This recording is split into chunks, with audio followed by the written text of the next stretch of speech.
नमस्कार, मैं किरनेश कुमार। 18वीं लोकसभा चुनाव के चौथे चरण में बिहार की 5 लोकसभा सीटों दरभंगा, समस्तीपुर, उजियारपुर, बेगूसराय और मुंगेर में 13 मई को चुनाव संपन्न हो गया। इस चरण में सबकी नजर बेगूसराय लोकसभा सीट पर है। यहाँ के चुनाव परिणाम क्या होंगे? जब चुनाव परिणाम वोट के बाद वोट प्रतिशत सामने आ गए, इससे साफ तय हो गया है कि बेगूसराय सीट सीपीआई के खाते में चली गई है और सीपीआई के उम्मीदवार अवधेश कुमार राय बेगूसराय से बम्पर वोटों से जीतेंगे। इतना तय हो गया है। भाजपा के लोग भी हार करीब करीब मान लिया है। चुनाव के बाद गिरिराज सिंह ने भी एक बयान दिया, उसमें उन्होंने स्वीकार किया कि बेगूसराय में हिंदू मुस्लिम नहीं हुआ, स्थानीय बनाम बाहरी का मुद्दा हो गया और अन्य सवाल भी इस तरह से बेगूसराय में।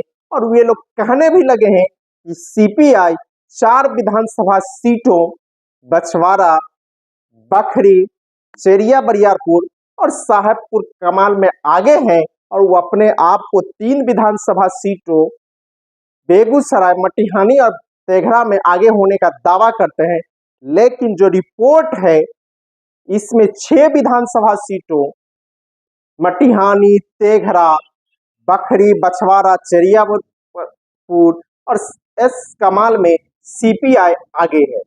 और जब चुनाव के बाद भारत निर्वाचन आयोग के गाइडलाइन के अनुसार बेगूसराय के जिला निर्वाचन पदाधिकारी ने जब समीक्षा किया तो 85 बूथों का आयोग का निर्देश है कि औसत मतदान से 15% जिन मतदान केंद्रों की समीक्षा हो उस विधानसभा की 5-5-5 और जहां औसत से 15% ज्यादा वोट पर है उन विधानसभा की 5 बूथों का समीक्षा की जाती है। और जहां की शिकायत की गई हो, बीजेपी ने 3 विधानसभा की 15 बूथों पर शिकायत की थी। मटिहानी की 5, बछवाड़ा की 5 और चेरिया बरियारपुर की 5 बूथ था जहां पर बूथ लूट की शिकायत की गई थी। जब बूथ लूट की शिकायत की जांच की गई समीक्षा में, वे सभी बूथ 70 से 75% पड़े थे और अंतिम समय में कोई लूट नहीं होता। अंतिम समय में 3 से 6 बजे तक कहीं 25 वोट गिरे थे, कहीं 43, कहीं 48, इस तरह के रिपोर्ट आए थे। 80 बूथों में से जिन 50 बूथों पर बम्पर वोटिंग हुई है, यानी 70% से ज्यादा वोट हुआ है, वह सभी बूथ सीपीआई की बूथ है। और वहां पर हिंद, यादव, मुसलमान और अन्य जो सीपीआई का काइडर बूथ कहा जाता है, उन बूथों पर एक एग्रेसिव वोट हुआ है।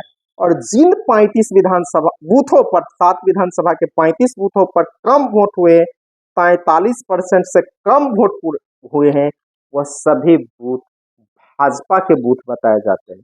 और समीक्षा के दौरान यह भाजपा के जो इलेक्शन एजेंट है, वह भी इशारों में गश्ते हुए नजर आए।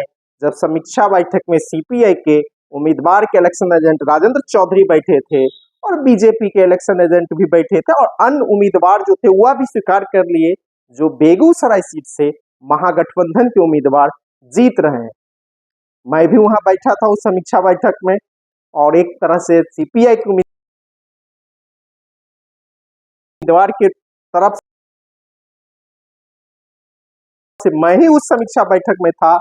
और वहां की जो रिपोर्ट थी, तो कई जगह तो हमको लगा पहले कुछ है, लेकिन जब हम बगल में पूछते गए बूथ और जब वहां से वापस आने के बाद उन बूथों की समीक्षा किया तो पता चला जो जितने बढ़त वाले बूथ है, 70% से ज्यादा वाले बूथ है, उन बूथों पर सीपीआई के बूथ है। और वहां के आंकड़े भी बता रहे हैं कि सीपीआई का उन बूथों पर एग्रेसिव वोटिंग हुआ है और बीजेपी के लिए काफी नुकसानदेह है। अगर 2019 की बात की जाए तो 2019 में करीब 17% ज्यादा वोट बीजेपी को 2014 के तुलना में मिले थे, तो इस बार उसके वोट करीब 25% घटेंगे। बीजेपी जहां 4-4.5 लाख पर अटक जाएगी बेगूसराय में, तो सीपीआई 6.5 लाख से 7 लाख वोट तक पहुंच सकती है। जिस तरह समीक्षा रिपोर्ट के आंकड़े आए हैं और जिस तरह डीएम की समीक्षा बैठक में जो 85 बूथों की समीक्षा की गई और जहां एग्रेसिव वोट हुए 70% से अधिक, वे सभी बूथ सीपीआई के बूथ है और वहां पर एग्रेसिव वोट हुए। इतना ही नहीं, उन विधानसभा क्षेत्रों की जब कई पोलिंग एजेंटों की बूथों की समीक्षा की गई, एक ही पोलिंग एजेंट था, कई विधानसभा क्षेत्रों में के दर्जनों मतदान केंद्रों पर बीजेपी के पोलिंग एजेंट थे। जब वह लिस्ट निकाली गई और समीक्षा की गई है किसका था, तो निकला कि बीजेपी के वहां पोलिंग एजेंट नहीं पहुंचे थे, जबकि सभी मतदान केंद्रों पर सीपीआई के पोलिंग एजेंट मौजूद थे। तो कुल मिलाकर बेगूसराय का रिजल्ट तय है और वहां से सीपीआई के उम्मीदवार अवधेश राय की जीत भी पक्की है। वहां पर एनडीए के वोटों में काफी बिखराव देखा गया। पासवान का वोट, कुशवाहा का वोट, कुर्मी का वोट और धानुक के वोट भी बड़े पैमाने पर सीपीआई को मिले हैं। इतना कहा जा सकता है कि बेगूसराय जो हॉट लोकसभा सीट थी, यहाँ पर बीजेपी ने काफी हिंदू मुस्लिम करने की कोशिश की गई। यूपी के मुख्यमंत्री गए, असम के मुख्यमंत्री गए, अमित शाह पहुंचे, प्रधानमंत्री चुनाव से पहले पहुंचे थे, गडकरी पहुंचे। तो कुल मिलाकर यह सीट यहाँ बीजेपी के हाथ से निकल गई है। ये तो कहा जा रहा है कि चौथे चरण की पांचों सीट एनडीए के हाथ से निकल गई है और महागठबंधन का कब्जा हो गया है। इस पांचों सीट एनडीए के पास थी, लेकिन बेगूसराय के परिणाम पूरी तरह तय है। यहाँ से सीपीआई के उम्मीदवार अवधेश राय बम्पर वोटों से जीतेंगे।